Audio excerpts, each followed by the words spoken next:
What's up, everybody? This is Mike Manzer with another Manzer Faust Productions video. And today is a big day in the history of this channel. Well, tomorrow is technically, but every Monday I tend to do a video, so wanted to drop this today. Over the weekend, dropped 3 videos on you. They're getting decent views. Like, I'm impressed at how people are responding to them, getting some comments, getting some cool feedback on them. Really appreciate that, especially because I just dropped them all on you at once. But, I took a quick walk this morning, got the blood going, and realized, damn, right today is when I hit 100 subscribers. Insane. It's fun. It's cool to see. And as promised, later today, probably around 5, I'm gonna do a live stream, kind of impromptu live stream, just kind of hang out. I don't know if anybody's gonna actually show up, but I've been putting it off. I thought, hitting 100, the 6-month anniversary, why not today?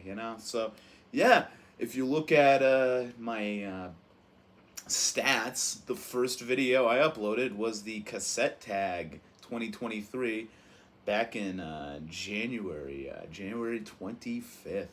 And I never knew I was gonna stick around to this long. I've only missed like 2 or 3 weeks, I think. Yeah, I don't even know if it's that many, but I've been doing this pretty consistently. It hasn't gotten old for me yet. I'm enjoying the shit out of it. Like I keep saying, I love the response from everybody in there. And I like how I've branched off into other things, like right from the get-go I knew that like the movie stuff would hit a lot better with people. I really like, even though I'm in this vast ocean of other people talking about, in particular, Vinegar Syndrome, I do like being able to come on here and talk about some of my favorite titles and be part of that conversation, be part of like that kind of community of people really talking about like cool stuff coming out from them, and even some other labels. Over the weekend, branched out a bit, did a video on my scores from the Criterion collection over the weekend during their sale throughout the month. And like Criterion, just to go back, they were always the big one for me growing up, going to Barnes and Noble and just going through their, back when it was all on DVD, early 2000s.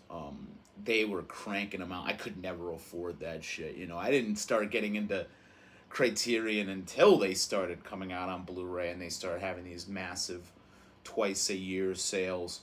Because you always got a Barnes and Noble nearby.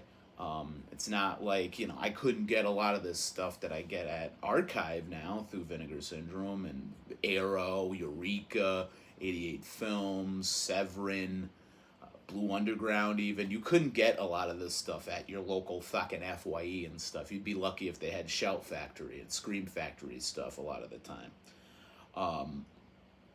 But you always had Barnes and Noble had Criterion, and what I've always loved about Criterion, and even though I only had a few titles, I think back during the DVD days, I only had like Brazil, which was that massive 3-disc edition on DVD with all the different cuts, all the different commentaries. What got me into DVD right away was having the commentaries, having the interviews, having the documentaries on it. And once Blu-ray came around, you could have so much more on a single disc. I was all for it, man. It was cool. Even though, admittedly, I didn't get deeply into collecting it until much later. So like, I've always had this connection to Criterion, and definitely like I've fallen into that camp of people criticizing Criterion over the last bunch of years because The old complaint used to be their very basic template of how they do their like cover image and stuff, and I think they've stepped it up a bit. What they've lost though is it's not like the king anymore as far as features and prints and even the titles, the prestige titles. They do have their fair amount of prestige titles, but I feel like they're just grabbing onto a lot of like higher echelon cult films as they might be thought of. They're not going for like a lot of the really sleazy stuff that I enjoy. Um, but it just feels like some of the magic of those like really dense releases they used to get, where they'd get interviews with everybody and have these like lost like tapes of stuff. Like I remember the one that really blew me away was the Fear and Loathing in Las Vegas dual DVD that they put out, because I adore that movie. It's one of my top 10 favorite movies of all time. I'm a big Terry Gilliam fan. Um, so getting that disc was really heavy because I knew a little bit about Hunter S. Thompson, but that was really what got me into Hunter hardcore. Started reading all of his books after that because it has a very great documentary on it, uh, by the British uh, film series, kind of documentary made for TV series, Omnibus, where it kind of follows Hunter around and you know gives a background, because I don't feel like there was any like documentaries since then, tons, but I feel like that was the first big documentary feature profile on him. He made a lot of like television appearances, and definitely his run in Rolling Stone magazine was legendary. Probably the only great writer for Rolling Stone, in my opinion. Could make a whole video ranting about that. But just having all that other stuff in there, the documentaries, all the comparisons to the book, and the interviews with not interviews, but little spoken word pieces by Ascazeta Acosta, all that kind of stuff. Just that was such a great release, really huge for a young kid. Really getting into like kind of film. Um, DVD was the first time a lot of this stuff was accessible. I remember getting the Terminator 2 DVD, which is still one of the greatest like physical media pieces of its time, because you got the gimmick of the metal slip cover, which I've never seen anybody do that since, unless you want to consider steel books. And again, rant for another video. But like just the supplements on that second disc, you could read the entire script. They had all this weird, like ahead of its time shit, like stuff you would not really see commonplace until the Blu-ray came out, and you had a lot more like room for it, like, and most discs have the art gallery, photo gallery, promotional photos thing that nobody fucking pays attention to. It's like the trailer. It's such a obvious thing. But what I loved about that old like Terminator 2 disc is just like how deep that even went. Like the promotional stuff is half of the fucking disc. It's insane how deep it goes, and all the different foreign stuff. So back then, yeah, I was definitely all about that. It was very cool seeing that, way ahead of its time. So, and that was what the spark comes from, is going and seeing a lot of these different things and getting this like kind of amateur film school out of it. I took not really film, but video production and stuff in high school, and didn't do that well. I guess like the actual like process of editing and stuff took me a while to kind of get into. Being on camera's been a big problem for me throughout my life, which is another reason I'm amazed I'm doing this, so well and so into this, because it was hard for me to talk to a camera. It was hard for me to like script things. I still don't script things. A lot of this stuff I put out on YouTube is just off the cuff. Like, I have a basic outline of what I want to talk about, which is just all internal, or I go through like the pieces that I have, because a lot of stuff that I do is more like chronological and talking about like a scene, or a genre or something like that. Or I'll do the pickup videos, which don't really take a lot of thought. You just talk about what you like about the albums. I'll do a quick research if it's on the couple I've done on labels, which there's a lot more of those to come up. I feel like I've gotten a bit stuck on the movie stuff, but it seems to do well, and I do actually like talking about it. Originally, the movie stuff was all supposed to be on like podcasts, because my idea of like people reviewing movies and talking about physical media, as far as like Blu-rays and VHS and stuff, is like a lot of clip people. Like, they'd have the actual clips and the fast editing and everything like that. And that's not me. I'm never gonna be somebody like Pizzow or Michael Keane, or even Disconnected, anything like that.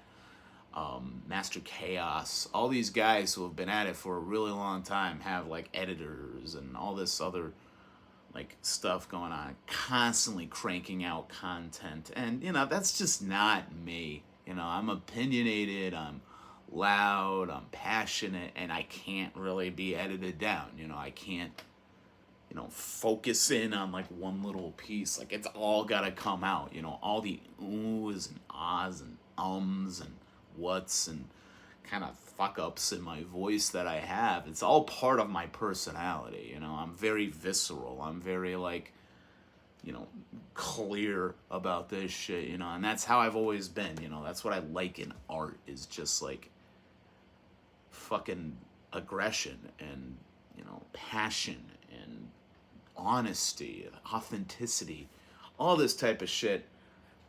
And that's what I bring into this channel. I play off of not being extremely comfortable in front of the camera, and it's almost like this debate within myself, this kind of battle within myself to really be like, over the top. Even sometimes if I'm not in the best of moods, I still like to come on here and like get passionate about it. And a lot of times my mood will fucking change, man. This will really pick me up, make me feel passionate and stuff. I'm a little nervous about the later, live stream because of that. Because every time I've done a live stream, I've just kind of stared at the camera like, I don't know what the fucking talk about. I got a couple of ideas of stuff I want to get into, but, it should be interesting. I don't really like watching, let me rephrase that. I like watching live streams when other people are doing it. People who are in the live stream kind of like mindset, who are able to talk about things and, react to the chat and stuff like that. There's a few guys that I've watched that I have not gotten into because they're not able to balance and multitask the way others are. And I do kind of have a fear that I would fall into that category. And that's been kind of my standoffishness about live streaming. I come on here, talk for about an hour, and that's really what I do. I don't need a lot of like stimuli and stuff. Every once in a while, from now on, I'll do, if it's like a big milestone, or I've even been thinking in my head, it'd be kind of cool, even though everybody else fucking does this, it'd be kind of cool when Vinegar Syndrome makes its announcements at the beginning of the month, kind of having a live stream about that. But I don't know. Like I said, a lot of people do that, so I'm not sure that's something I really want to get into. And, about the records, man, it's like that was really my passion for getting into this, seeing a lot of guys on YouTube, just that was the content that I most liked taking in. I do watch a lot of political content and stuff, but that's kind of just passively. A lot of the video game content I watch is just kind of passively. Wrestling content. I watch a lot of this stuff that I don't really have an utter passion for. You know, politics, yeah, I guess I kind of have a passion for it, but more just like utter hatred and despisal for a lot of like conventions and cliches of politics. You know, I'm not really like a two-party system kind of guy. You know, I don't really like Biden that much. I never have. Even back when he was like the vice president, I kind of despised him. Uh, is he better than Trump? Sure, but whatever. I'm not gonna get political. I did that once and didn't have an effect, but it doesn't feel good. It's not my expertise. Um, but really, like, yeah, I'll watch a lot of that stuff on subjects I have no fucking idea about. You know, a lot of like internet drama stuff. Yeah, I'll get into those guys as well. But really, my passion for YouTube and like stuff I really like taking in is physical media content, and more so than like the, you know, I watch Blu-ray community kind of stuff. I named off a bunch of names before, but really, like, the vinyl community, man, is just where it's at for me. You know, the just the most positive interactions for the most part. So many different ideas and views. Kind of the thing that seems limiting about Blu-ray and uh, film, physical media content is you definitely zoom in on a genre or like a label. You know, you get specific. Me, you know, I'm very much into Vinegar Syndrome because having the archive down the street, it kind of by accident happened where everything I was getting was from Vinegar Syndrome. Like, I got about like 220 probably Vinegar Syndrome titles, and you look at every other boutique label, it's like 15 at most, you know. So yeah, I definitely am guilty of that. But when you get into the record stuff, there's so many different places I really can go with it. And you know, I want to go further in the future. You know, get into jazz. I don't know really much about jazz is on a technical level, but I have been a lifelong fan of it musically. That and the blues.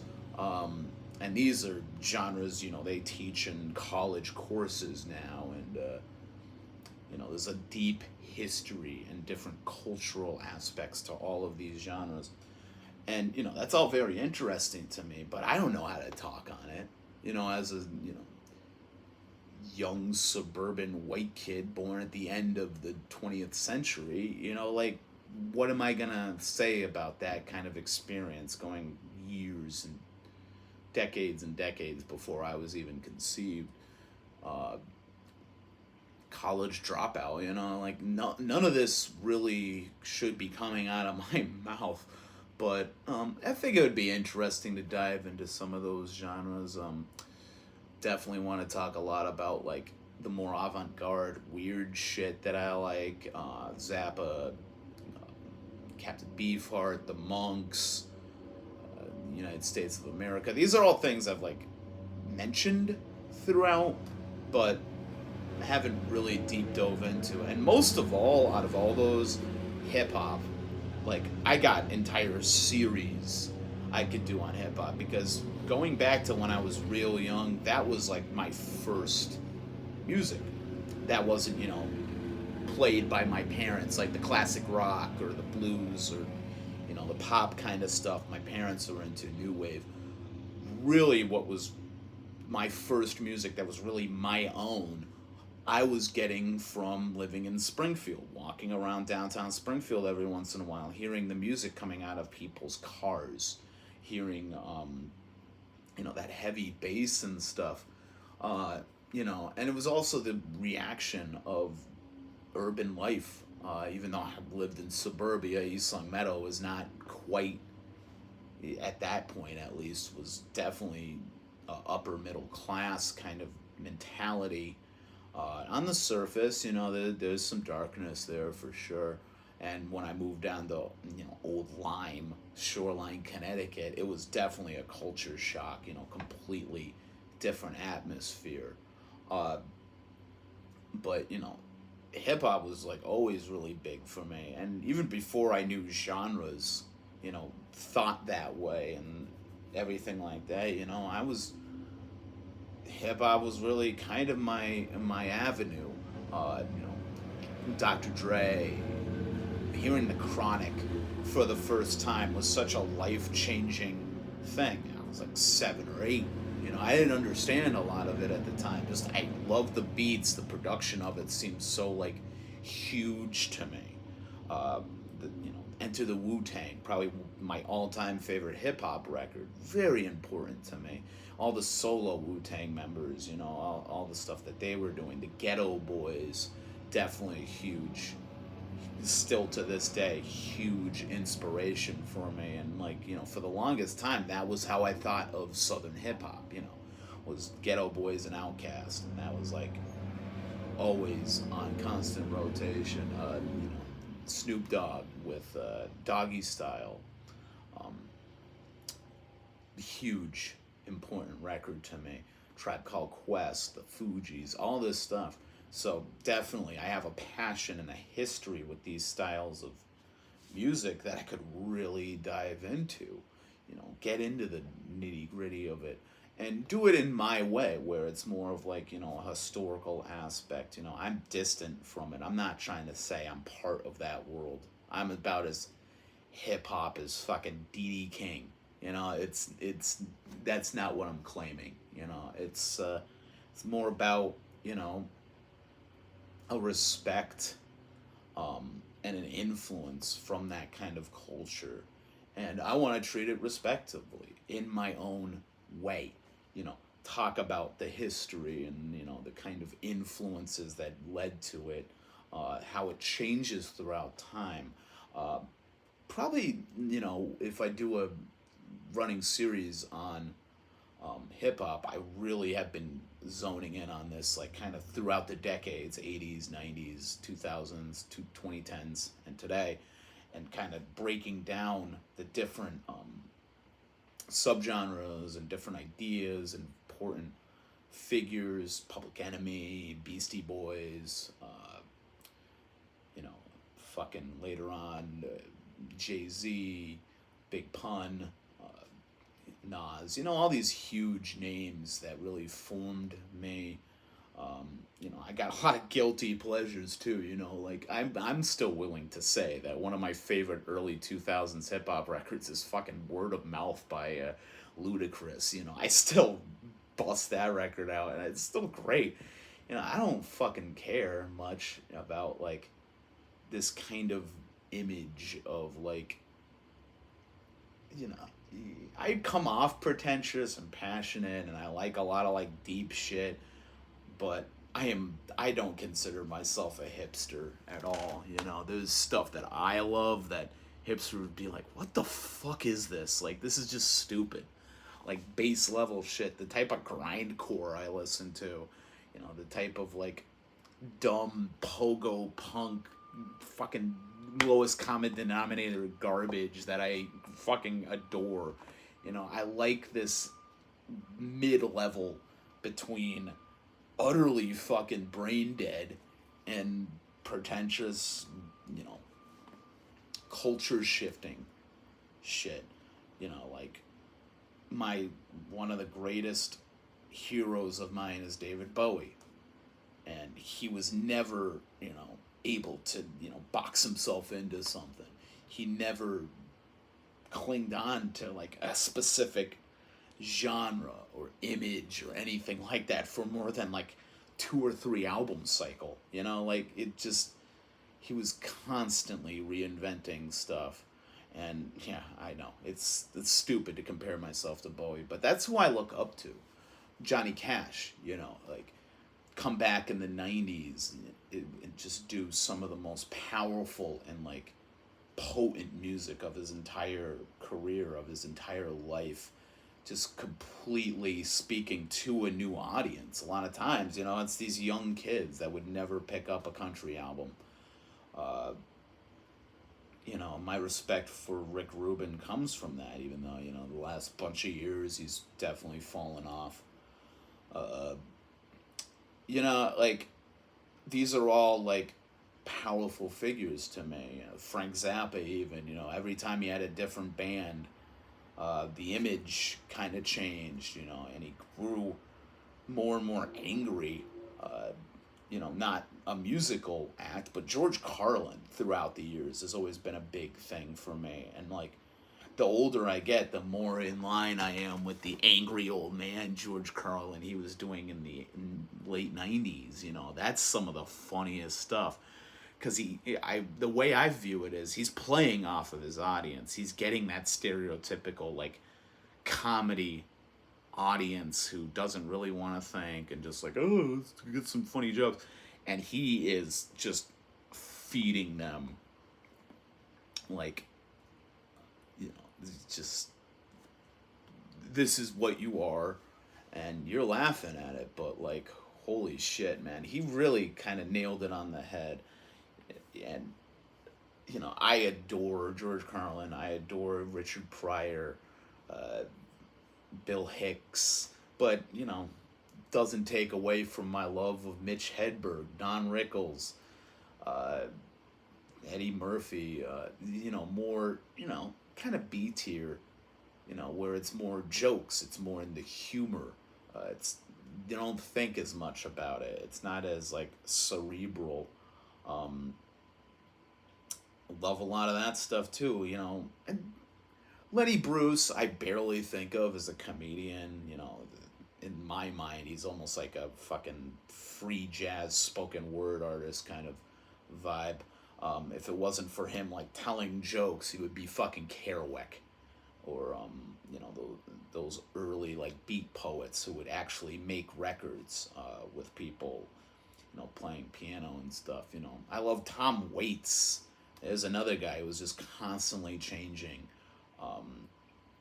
just going into these totally unthought of areas, totally ahead of its time.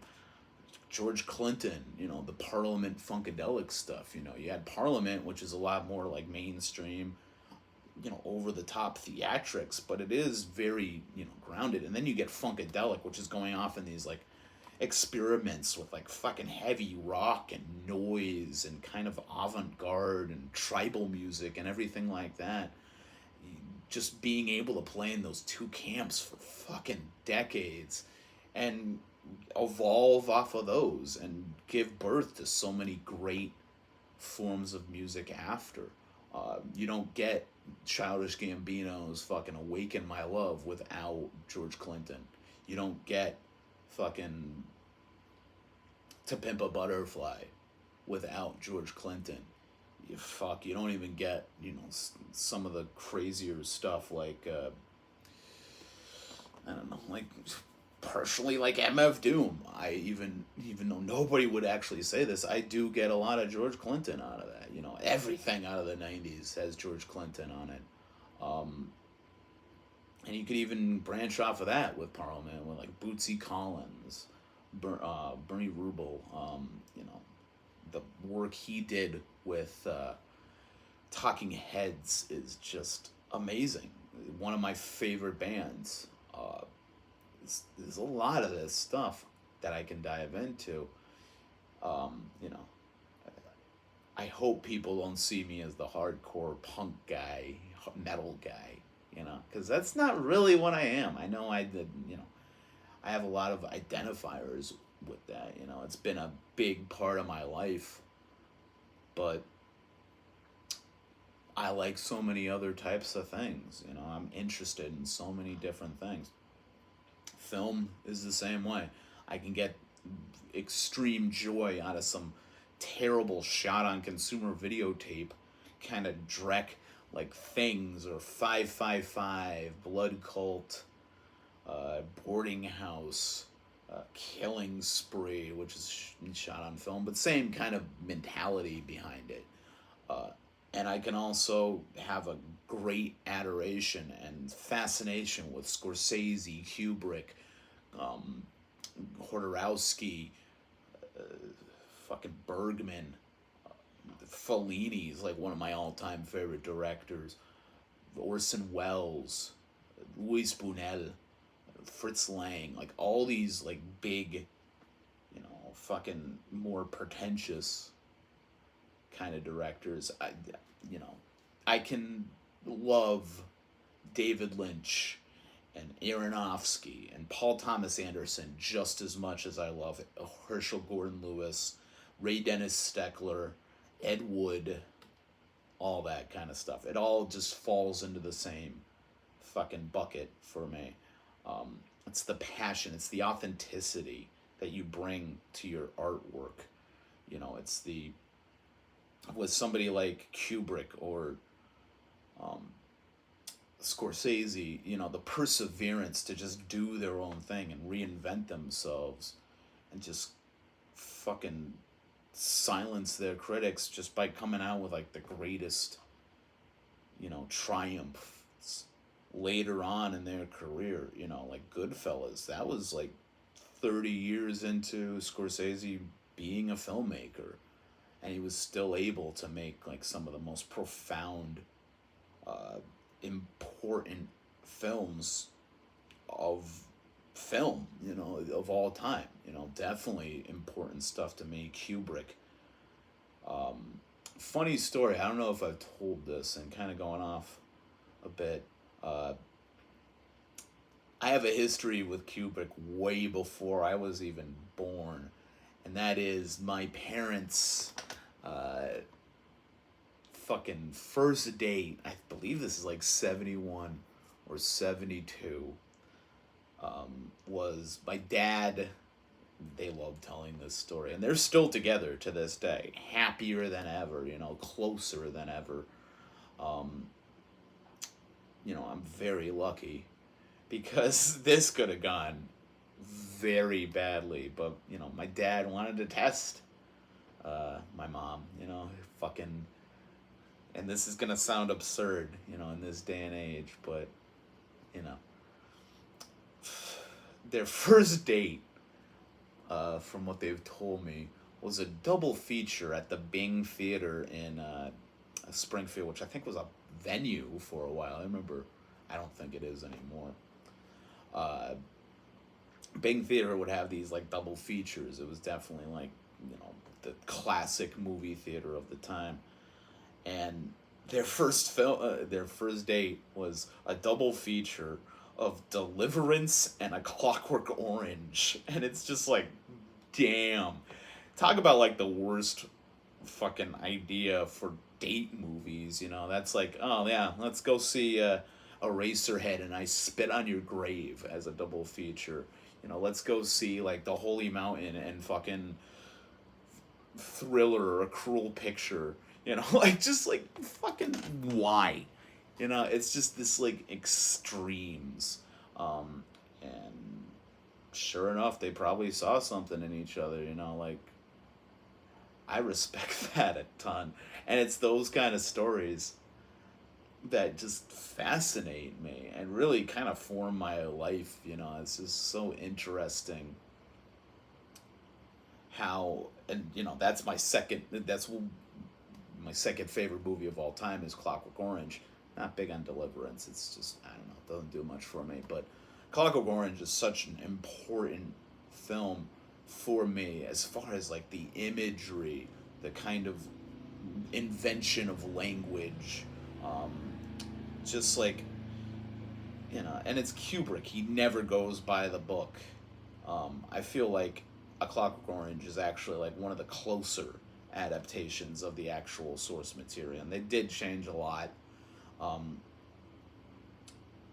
It's the subversion is in a different way. The subversive content, the satire of it is different than it is in the book, very much so. And I feel like it's this kind of line this timeline that, I came right smack in the middle of. And I just love grabbing from old culture. About 75% of my records are probably before I was born. That's why I love records, because it is the antique. I kind of love the physical antique, like owning it the way it was owned for years. Having that, piece, you know, it is very materialistic, but it's also like deeper than that. It's history. I love going to libraries my entire life and just going through everything and seeing how it's organized, and that has inspired me, going to record stores, going to video stores. That's my passion. I hate clothes shopping. Everything I own is a fucking beat up pair of shorts and a band t-shirt. That's my outfit. That's what I wear. But, you know, that's because my passion is physical media and just entertainment. In a way, I'm almost like an escapist. Like my culture, my experience is all taken in by art, which is escapism. These films that I adore, put me into these experiences, and it almost feels like throughout a lifetime of watching all of these types of things. That's my understanding of a lot of these cultures. My understanding of Japanese culture is by watching Kurosawa and Suzuki, and all these other kind of, Japanese filmmakers. But, if I went over to Japan, my fucking head would probably explode. I don't understand these cultures outside of this escapism, secondhand knowledge. But, I feel like if I'm willing to admit that, and I know my place in this fucking, world, I can use it to my benefit. I know what I'm looking for in art. I know what pleases me and what turns me off. I know what to stay away from. And that's all I really need. So, kind of a tangent of a video, the ultimate banter video, but, it all comes back to all you out there, everybody watching. A little bit of a shout out to some of the people. I know Dreadful Minutes. I don't know if he still follows me, but he's in the comments every once in a while. Ninth Circle. Uncommon Paler is another guy that found my channel pretty early on. I feel like he was in here on the second fucking video, which was the metal tag. Hearing from these guys is very important. I want to also shout out people like Marty Worm doing Heavy Metallurgy. Great, kind of live stream where they deep dive into these kind of subjects, and it's the worst show to watch when I have fucking Discogs open. Let me tell you, fucking Eric Bauer at High Defamation. I guess it's video. The High Defamation. He kills it, man. Like, I love all the content he puts out. He's slowed down over the last couple of years, but every time he drops a video, it's an event for me. A lot of respect to No Solution. A lot of respect to Ground Zero Salem, doing a great job with the live streams. Melanie Loves Death Metal. She does amazing stuff on her channel. So many great Let's Talk Metal, Analog Attack, Mike over in the UK doing these great kind of interviews for a while. Now he's focused on these great videos where it's a bunch of guys getting together and talking about what they've been listening to, which is awesome content. I love those kind of things. I would love to get involved on that kind of thing. It's just so many cool people I'm seeing on YouTube here in this community. So much to take in. It's all fucking great. The Metal Theologian, love his content. Even, some guys who have been at it for a long time that I've been watching forever. Count Blaggeroth. Every once in a while he'll drop a video, and yeah, he's not as passionate as he was at one time. He's got a lot in his life. He always seems kind of bummed, but he still gets out there and does like amazing videos talking about great music and like these really interesting takes on stuff. Wyatt XM, he's never stopped killing it. He does very good content as well. There's no lack of cool people talking about media, physical media on YouTube. Just love it. You all inspire me, and I'm so happy to be part of this community. And yeah, so here's to another 6 months, and cheers to everybody who subscribed. So happy to make it to 100. It was really inching there for a while, It was at 96 to 99, and then dropped back down to 96, and it was at 99 for like 2 weeks. Again, superficial number. Like most people on YouTube are pulling like thousands, I don't care. I'm having a good time, and I feel like I'm in the right kind of world. I don't need a shit ton of people, In real life, I talk to like 3 people on a regular basis. I know people from shows, that I consider them friends, but I'm not like a very social person. My enjoyment comes out of putting on a record or watching a movie, escaping, like I've been saying. And, some people that's a problem. For me, it's not. It's just how I am. I take great joy in experience, secondhand experience. And that's what I bring to this channel, a passion for that. And if I can inform you of something you don't know, if I can impassion you to do this, that's my goal. More of this, more people of different walks of life, of different ideas, of different cultures doing this. That's what I want. I don't want to be the only one on the block, and trust me, I'm not. It was just like if I perform on stage, I'm doing it to get that one person who wants to perform on stage. I want to see them next time I'm at that show. And I want them to inspire the next person. I can't say it all. There's so much other experience that I cannot speak to. All of that. So my goal is to get as many people to raise their voice and talk about what they're passionate about in the same way that I try to. And yeah, and that's what inspires me. Those are the people that inspire me. Rock the fuck on. And yeah, so that'll about do it. I think I've droned on quite a bit. I love you all. You all fucking rock. If you have not yet subscribed, by all means subscribe. Fucking like, most of all comment. Like I always try to say, be part of the conversation. That's what this is all about. Feeding each other knowledge. It's a conversation. And it never ends.